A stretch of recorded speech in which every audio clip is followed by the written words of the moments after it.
Mesdames, Messieurs, Maîtres, membres du jury, Monsieur le Président du concours, Mesdames, Messieurs les assesseurs, Mesdames, Messieurs les juristes, Mesdames, Messieurs les économistes, Mesdames, Messieurs les touristes,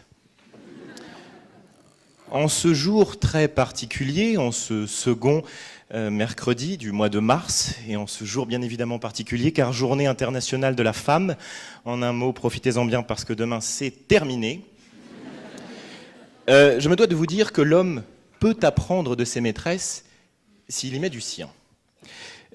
Sauf que tout d'abord, en bon juriste que je suis, enfin bon juriste, c'est pas à moi de le dire déjà, il me devait de suivre la procédure habituelle de la dissertation juridique.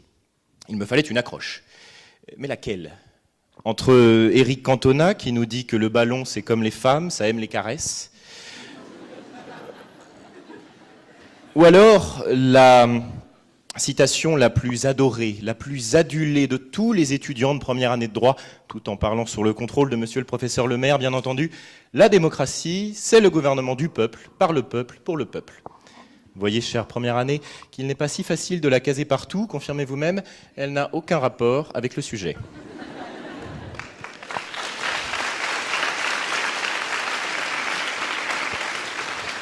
Donc, n'ayant guère réussi à trouver la pépite qui pourrait me faire briller, j'ai envie ce soir de saluer, d'honorer et de démontrer toute mon admiration, tout mon respect pour toutes les femmes. Les femmes trop souvent décriées, les femmes trop souvent moquées, les femmes trop souvent insultées. Ce soir, particulièrement, mais également les 364 autres jours de cette année, n'oubliez jamais que vous les femmes, vous le charme, vos sourires nous attirent et nous désarment.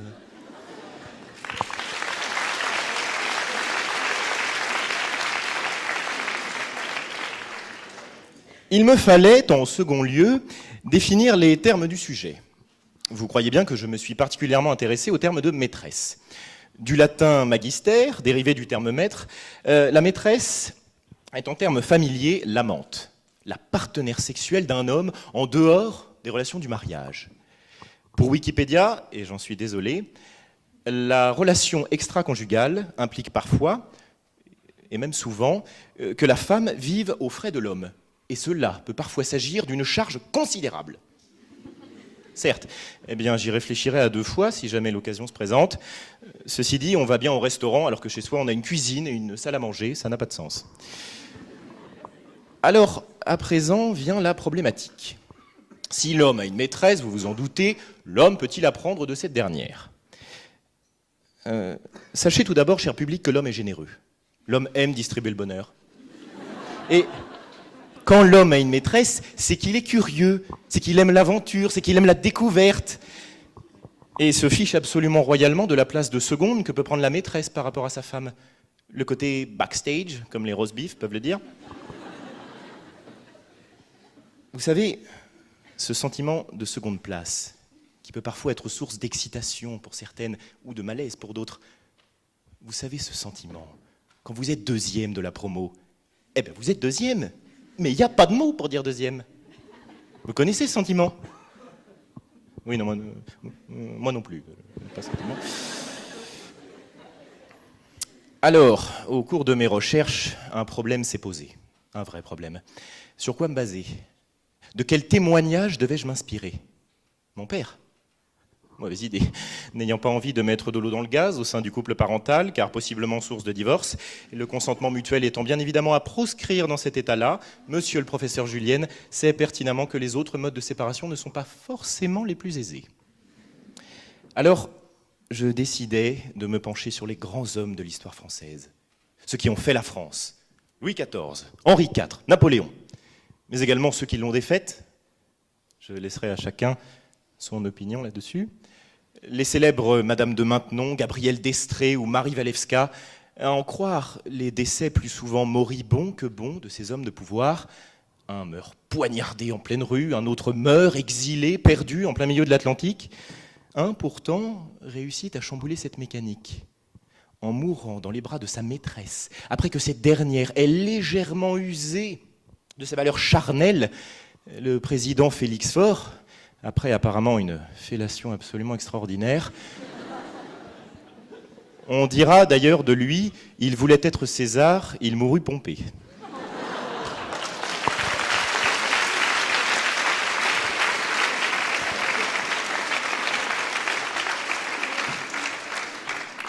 Eh bien, je tenais à vous dire que cela aurait sans doute dû permettre à Monsieur le Président de la République de réfléchir avant de chevaucher son scooter et d'enfiler son casque. Cela aurait sans doute dû éclairer sa lanterne au risque de ne plus pouvoir y pousser la porte. L'histoire le démontre, tout finit toujours par se savoir. Un président ne devrait pas faire ça. Mais au cours de mes recherches, encore une fois, en étudiant ces personnalités non moins célèbres, un autre problème s'est posé. Que penser de notre petit banquier de la Somme? Étant tombé amoureux et s'étant même marié avec sa propre maîtresse, M. Emmanuel Macron aurait-il donc appris de cette dernière? Cette révélation bloqua absolument toute mon inspiration. De quelle maîtresse dois-je vous parler? Celles qui m'ont appris les conjugaisons ou celles qui me baisseront le pantalon? Celles qui m'ont fait réciter les poésies ou celles qui seront dans mon lit? Celles qui ont égayé mes journées ou celles qui mangeront l'oreiller?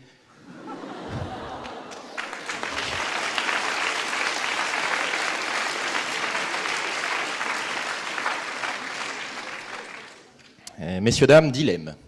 Mais pour Monsieur Macron, rien de tel, c'est la même. Alors, pour ma part, je ne suis ni devin ni voyant, et je vais m'en contenter de la morale, ou tout du moins le manque de morale de ces hommes infidèles. Alors, au final, comment comprendre, comment l'homme peut-il apprendre de ses maîtresses? Car au final, c'est ce qu'on se demande. Eh bien, qu'est-ce que l'apprentissage, messieurs, dames? Le Larousse nous explique que, je cite, « c'est une initiation par l'expérience à une réalité, à une activité ». Donc finalement, le symbole même de la relation extra-conjugale, représentée par la maîtresse pour l'homme, serait en fin de compte une forme d'apprentissage de l'adultère, serait une forme d'apprentissage de la volatilité amoureuse. Sans le savoir, l'homme se place dans un cercle vicieux. Les turpitudes des hommes infidèles leur font-elles apprendre que le mariage est un engagement et que si, et seulement si, rupture de cet engagement il y a, ces derniers peuvent reconfigurer leur pouvoir de séduction. Mais on ne joue pas sur les deux tableaux. De toute manière, on ne peut pas. Ayant personnellement une mère psychologue, vous savez, elle sait plutôt, pardon, quand vous mentez. Elle sait quand vous ne dites pas la vérité. Elle sait quand vous leur cachez quelque chose. Elle sait quand vous ne rentrez pas de la nuit sous prétexte qu'un dîner s'est éternisé. Elle sait que c'est faux. Mais je voudrais dire, particulièrement, que ce que l'homme apprend de ses maîtresses, c'est sa propre erreur, sa propre dérive qu'il ne s'interdit pas moralement. Bon alors je vois vos têtes, ai-je réussi à vous convaincre? Ai-je réussi à vous convaincre que finalement la question ne réside pas dans le fait de savoir si l'homme peut apprendre de ses maîtresses, car incontestablement l'homme apprend de ses maîtresses, on ne peut pas répondre par la négative. Mais pourquoi l'homme a-t-il une maîtresse?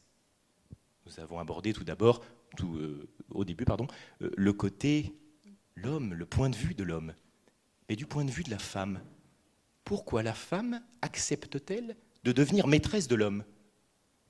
Alors ça, ce n'est pas une question qui m'était posée, donc je n'ai pas la réponse, mais je voudrais simplement vous raconter une anecdote historique qui me turlupine. Vous connaissez tous Henri IV. Vous savez tous qu'Henri IV était un homme non moins célèbre pour toutes ses aventures. Plus de 70 maîtresses lui sont données. Et comme vous le savez, c'était évidemment un séducteur hors pair. Ce qui est le plus étonnant, c'est qu'il pouvait, selon les dires des historiens bien entendu, avoir un penchant pour l'ail et dévorer une gousse d'ail dès le matin. Alors mesdames, bien évidemment, quel fantasme avoir à embrasser le roi de France avec un arrière-goût d'ail? Cher public, au risque d'avoir entaché le sex-appeal du roi Henri IV, je viens manifestement de vous délivrer l'envers du galant. Merci de votre attention.